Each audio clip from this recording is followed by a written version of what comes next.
Can someone please explain to me how it is that there are people who are going for, get this, a dick BBL? As in a fat transfer to your dick from, your belly and shit, or your back fat, or I don't care. But you're having fat transferred to your dick to give it more girth. Like, I am finding it a little bit hard to accept that some nigga out there is like, you know what? I really thought I liked my dick from birth and everything, and I've always thought that it's pretty good. But you know what would make it a hell of a lot better? If it had extra fat. Like a piece of steak. Like, I'm actually still trying to come to terms with someone's idea of this, because, like, the BBL is called the BBL for a reason. Like, now that there's a dick there and it's not a butt, is it still called a BBL or... Because when you kind of think about it, it doesn't necessarily factor into the whole term of a BBL, because the full terminology of a BBL is a Brazilian butt lift. This is a dick. You can't even call it a BDL, with a D in the middle, because it's not like Brazilians are known for having big dicks. But you know what? I'm gonna bring in the doctor that was talking about this shit to explain it to y'all, so that, I can possibly try and understand whatever it is that this guy is saying. So let me play it for you over here. Zimmerman, the Dick Doc on TikTok, dropping a little history on the half penis procedure. This all started over a decade ago when we started shifting fat, your own fat, to the shaft of the pickle. It can last 3, 4, maybe even 7 years, and for some guys there's an unlimited supply, so you can make things pretty girthy. And the price can be right, because if you're doing some liposuction anyway, why not have a bigger pickle to go with it? So, that's how it all started here at Aesthetic Revolution Las Vegas, getting girthy pickles from your own fat. Okay, so let me get this straight. A man decides that they are going to lose weight, and then, in the most unmanly thing possible, they decide, you know what, I'm gonna get a lipo. And then, in the most unmasculine thing ever, they're like, you know what, move the fat over to my dick, because I've always been told that I have a pretty tiny dick. Like, don't people know that when you lose weight, the whole surface area to volume ratio makes it such that your dick automatically looks bigger? Like, it seems a little bit too much. And on top of that, now it makes it harder for us guys to start judging babes that go and get BBLs. And then they end up going and getting like incredibly unnecessarily large-sized BBLs, which look unnatural to say the least. Like, I feel as though guys that do that are probably the laziest people in the bedroom. Like, if you were too lazy to go to the gym and work out for a couple of weeks, a couple of months, maybe a year or two to actually lose that weight, and you decided to go for lipo, how sure are we that you're not lazy enough when it gets to the time where you actually have to go and work for your own pleasure that you'll actually be able to do the job? Like, you might actually end up being one of those guys that has a big dick but does not know how to utilize that big dick. Like, you have a big dick and you're not even using it properly. Like, that is what is actually considered a waste of resources. But fortunately for me, I look at that as a pretty good opportunity, because, if you won't know how to use your dick properly, then maybe I will. And maybe I'll have the chance to actually go and perform. Although, then again, I'm not over here to just talk about dick. I have a lot more things to worry about, starting this podcast being one of them. And I normally prefer to do it in my very typical fashion with an instrumental, when I start by saying, welcome to Breaktime on Westside, your number one Breaktime podcast, coming to you from Nairobi, Kenya. The man on the mic is Sir Denver B. The show is Tweetstreet, the show where I get to take a look at some of the very interesting tweets that happen to be sent around, that happen to be passed around, so that I can take them and break them down accordingly. Now, if y'all know the drill, then you can repeat it after me. If you don't know the drill, then it's okay. I'ma sing it for you because it almost sounds like a song. And if you are one of those people that likes to act like you don't know the drill, then, well, it's okay. It's still gonna ring in your head, because it's a very simple drill on how it is that you can contribute the tweets that end up on this episode for us to discuss. And it's a very simple drill, and it goes like this. You see that tweet, you like that tweet, you want us to discuss that tweet, you send that tweet. you send it to the DMs of @BagakaTheD, which happens to be my personal Twitter handle, and I will take it from there and I will handle it accordingly. On Facebook and on IG, if it happens to be a screenshot, if it happens to be a screen grab from Twitter that just so happened to have landed there, then the place to send it to is @BreakTime on Westside on Facebook and @BreakTime on Westside on IG. And if you are on any of those apps, whether it's scrolling, whether it's giving feedback, and you happen to stumble upon BreakTime on Westside, then a nice follow would be appreciated and shit. You know, we always appreciate that +1. And if you are listening through an app that allows for ratings and reviews, a nice rating and or review would be highly appreciated. You know, keeps me on the charts, massages my ego and all of that good stuff, you know. We're 95 episodes in and I could not be any more grateful to each and every one of you. We have got one more week before I go on some sort of a break, but as usual, I'll always try and prepare something for you guys just so that, you know, you can enjoy some shit. But while we're still running, I do have tweets to discuss. I have a couple of them, about 3 or 4. But before I get to that, I need to talk about the extent to which people actually want to share their shit online. Like, I can get that podcasts and social media have made it such that you can actually, you know, share stuff online and, you know, there's a community for it. You probably won't get judged. And if anything, you know, it allows you a chance to, you know, open up about things that normally wouldn't be talked about before. But I kind of feel like people need to know where the limits are. You know, such as DJ Envy and Gia Cassie, when they decided to go out on an interview online and they actually talked about Gia faking it in the bedroom, and DJ Envy was so okay, busy talking about the fact that, you know, he's been hitting it and his wife's been faking it. So I'm gonna play it for you, then I'm just gonna come back and just talk about stuff a little bit, because I feel like the way they did it isn't how it should have been done. I think there's a way that it could have been done a little bit better, but let me play it for you, then I can talk about it. So here it is. And I'm sure so many women can relate, like, you want to reward that man for that work. And the only reward that you have to offer is an orgasm. But even if I didn't feel it, I would still be performative. So yes, I was faking it. We got into like a argument, and then she was like, well, you know, I don't be having an orgasm. She didn't say it in that. She speaks way more eloquent than I would have. And I was like, what? And she was like, I don't. I'm like, no, yes, you do. I hear it. Like, yeah, and then she was like, no, I'm faking it. I'm like, every time? And she was like, yeah. And then that just crushed me because I thought I was putting in work. Like, I'm sitting there thinking I'm, you know, Big Daddy Longleg.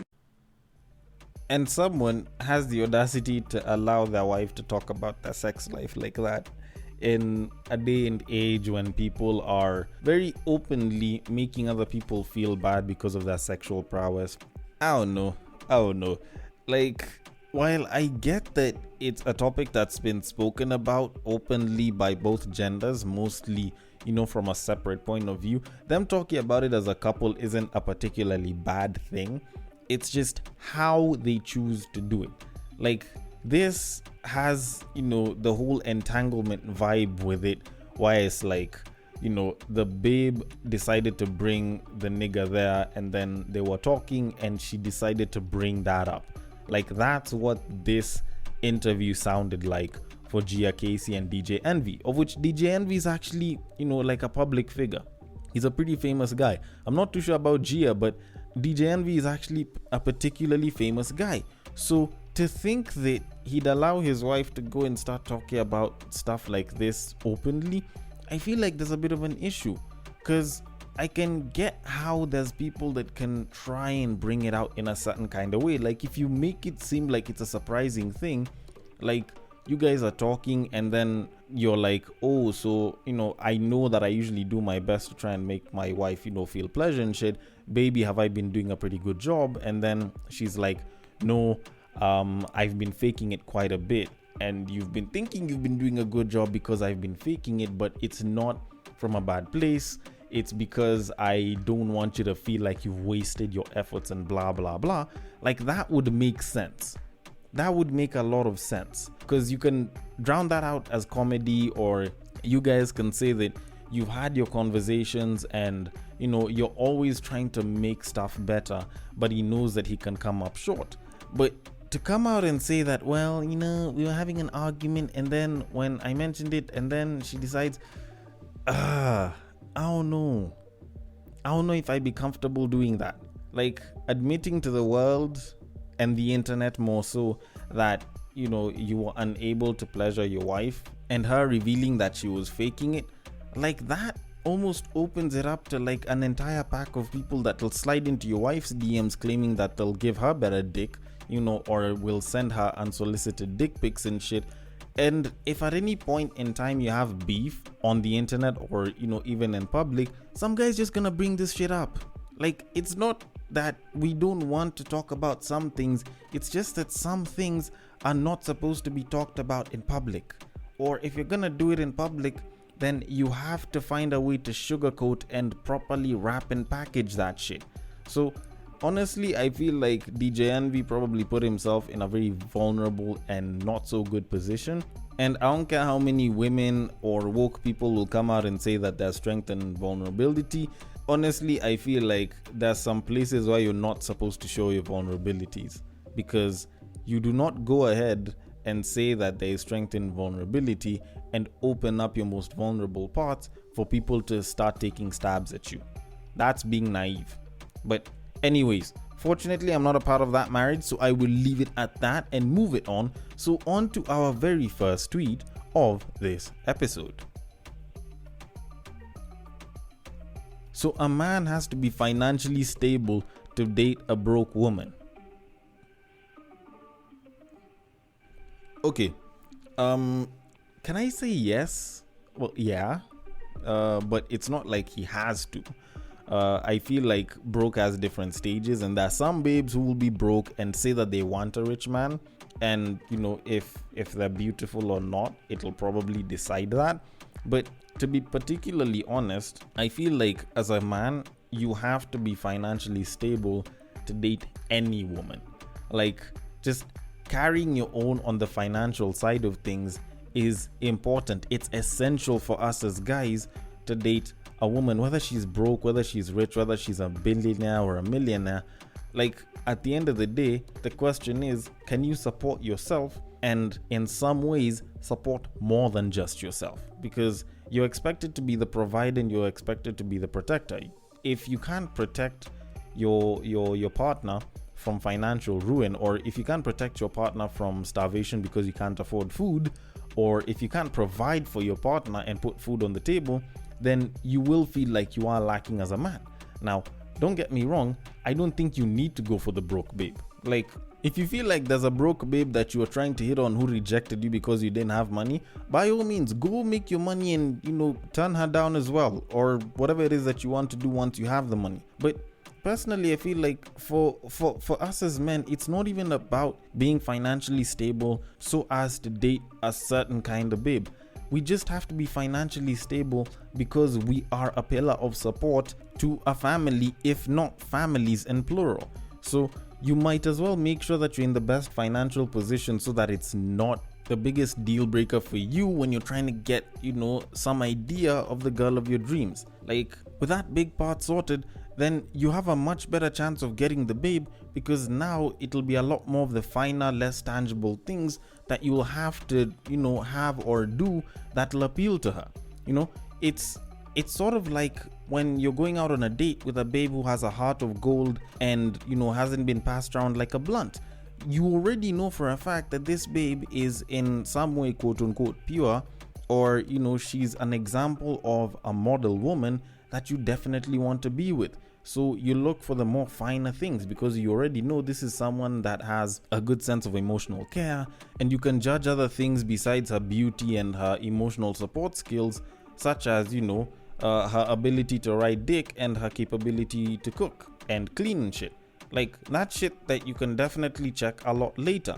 And in some cases, you might even want to bypass all of that shit. But then again, there are guys that will obviously play Captain Save a Hoe, and, you know, in that same exact light, there are tons of babes that will be like, you know what, I want to date myself a broke man. But then again, they would actually have to appear, which I haven't really seen them appear in quite a long while. So I'm gonna leave it at that, and I am going to move it on. So on to our very next tweet. Dear men, if you wait for the quote-unquote right time to have kids, you'll end up waiting forever. Truth is, there's never a right time. You just have to dive in and face what comes. The best part, having kids will make you a better person. Well, if you're giving me this advice about 20 years ago, if I was an adult 20 years ago, then I'd probably say, yeah, you probably have a point. But right now, I don't think you'd probably be making a lot of sense when you say this, because here's one of the biggest issues that a lot of people who say this don't particularly get. Having a baby is expensive. Like, it's expensive as fuck. I don't think a majority of the people that decide to have a kid actually take that into account. And I'm not just saying this because of the money. Like, it's expensive in terms of time, it is expensive in terms of money, it is expensive in terms of just the number of resources that you will give in the name of doing that. If anyone's listened to past episodes of Tweetstreet, then you'd probably know that at some point I reviewed the top 5 hospitals in Kenya where you can have a kid, and I kid you the hell not, just the regular birth, not C-section, was starting at 97,000, and it was going up from there, and it was going all the way into obviously the 6-figure range, and if you added the C-section, it would be nearing 200,000.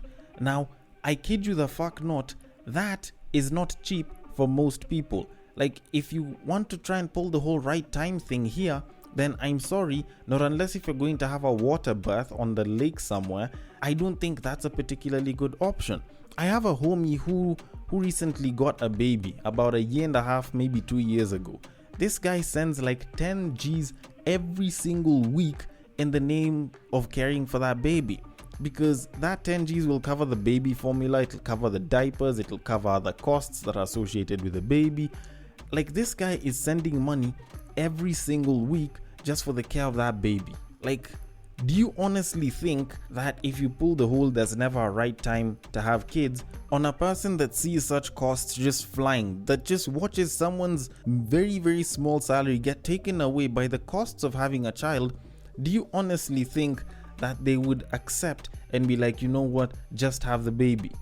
Like, a huge chunk of these guys will definitely say, you know what, I should have pulled out. Like, they'll be like, you know what, I love my baby and everything, but given the option, I'd have probably waited to get my money right. So I will tell you, while someone will tell you there's never a right time, first focus on getting your money right.